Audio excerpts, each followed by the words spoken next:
today is Thursday, and let's start with greens before we find out. But hello, my name is Daniel. I'm your host here. Guy in the chair. He said it! He said it! And today we're here with the Crooked and Crash Force today. It'll be good no matter what. But let's enjoy it. When I did my review of Ballerina a few days ago, the most obvious point of comparison was Furiosa, and it's not hard to see why. Both movies were female-led spin-offs from established male action franchises, both starred pretty likeable actresses playing well-rounded protagonists, both came away with solid audience scores and positive critical reviews. There was no backlash, no negativity around them, no controversies or media firestorms, no actors shooting their mouths off. It's Hollywood, baby. And yet, both of them flopped at the box office. The question is, why? Well, this is where things get a bit contentious, so pay attention, dear viewer, because we're taking a deep dive into the murky world of film franchises. One of the fundamental problems that both of these films struggled with is that it's always tricky to launch a spin-off from a franchise that's so heavily based around its central character. Franchises like Star Wars or Marvel or Star Trek are bigger than any one character or story, and so they lend themselves much more easily to spin-offs and side projects. It's more about the world than the people in it.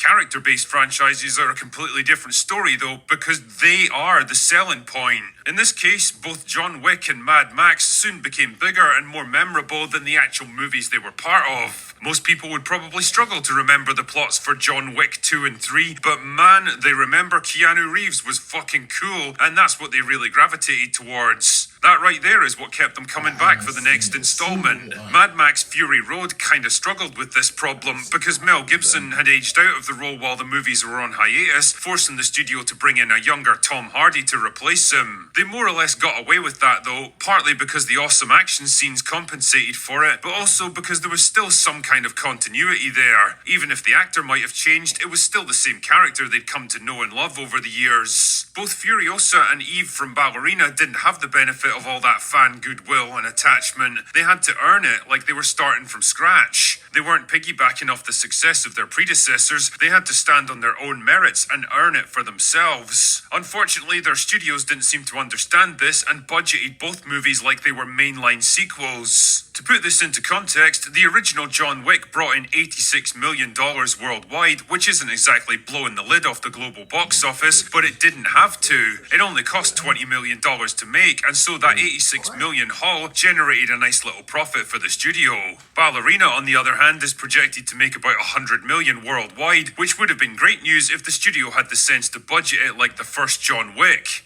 But they didn't. It cost $90 million to make, more than 4 times as much as the first movie, and so it needs to make 4 times more to turn a profit. And clearly, it's not gonna make it. It's the same story with Furiosa. That film brought in $178 million worldwide, which would have been great news if it had cost 40 or 50 million, but it didn't. It cost $168 million. That's insane for a movie with an unproven character from a franchise that always specialized in low-budget action thrillers. My point here is that spin-offs generally don't generate as much interest or as much revenue as the original movies, and if both studios had been realistic about what these films could actually achieve and adjusted their expectations and budgets accordingly, they might have ended up turning a solid profit instead of being depressing flops. Now, that's the business side of the equation, but there's a much bigger problem that's brought down both of these films. A cultural backlash that's been building up for years now and has finally exploded harder than me after a particularly strenuous session with Tatiana. The fact is, audiences today are getting a bit fucking sick of girl boss movies because they've had nothing but girl boss movies shoved down their throats for the past decade or so. And in particular, they're sick of seeing their favourite male-led franchises getting taken over by unlikable, arrogant, abrasive, and infallible feminist power fantasies, usually written by talentless hacks and embittered activists who they're commanded to like and respect simply because they've been crowbarred in to replace someone far more popular. Fan bases don't work like that.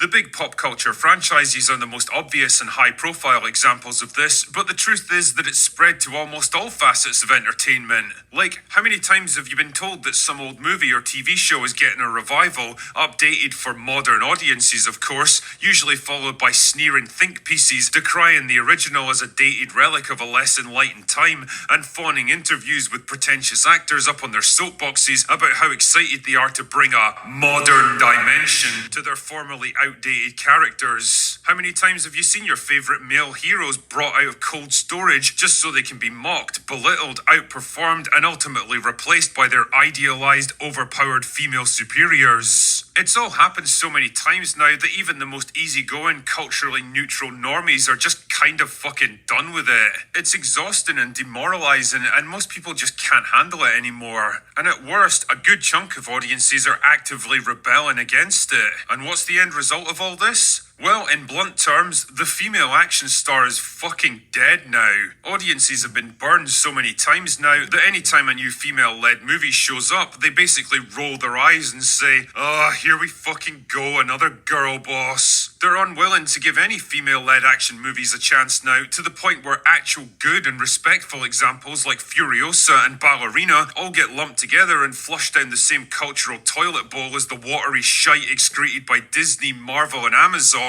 And when I think about it, that really is a shame, because believe it or not, there was once a time when we really did have it all. Go back as recently as the 2000s or even the early 2010s, and we had a whole bunch of established female-led franchises like Resident Evil, Underworld, Tomb Raider, Kill Bill, and The Hunger Games. And you know what? Nobody fucking complained about them then. There were no boycotts or backlashes or cultural warfare raging around them. Nobody cared because they existed alongside male-led franchises instead of trying to replace them. There was enough room for everyone, and there still is today. The problem is that the well has been poisoned to such an extent that it's treated more like a battle to the death that only one side can walk away from, instead of a fun and vibrant genre that encourages new ideas and opportunities. One of the fundamental rules of the universe is that every action has a reaction, and if your action is to spend years shitting on male heroes just to elevate low-quality female replacements, then guess what? The reaction is that audiences will stop watching what you make, whether it's good or bad.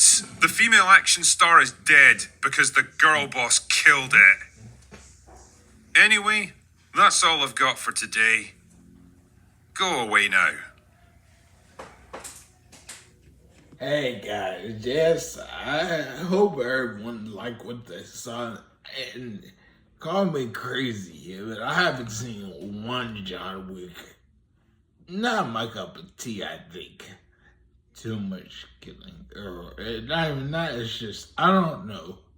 I'm weird. But hey, you might have watched it, that's fine. Go see it, do whatever. But yeah, it is time to end of Girlboss movies. No, we don't need spin-offs or anything else. Hey, some Girlboss movies were fine, like Resident Evil and Hunger Games. Yeah. And there's some movies that has well-written female characters. They're not the main stars, but the subplot. Which is okay too, but no, we don't need something like Rachel Ziegler shitting on the movie and stuff. That's like, she should have known nobody was gonna want to see it then. Activists. But either way, I hope you like what you saw and you come back for more and you hear my thoughts at the end, because they're up there.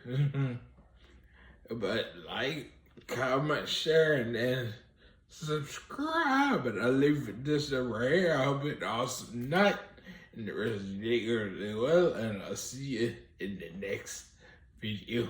Bye.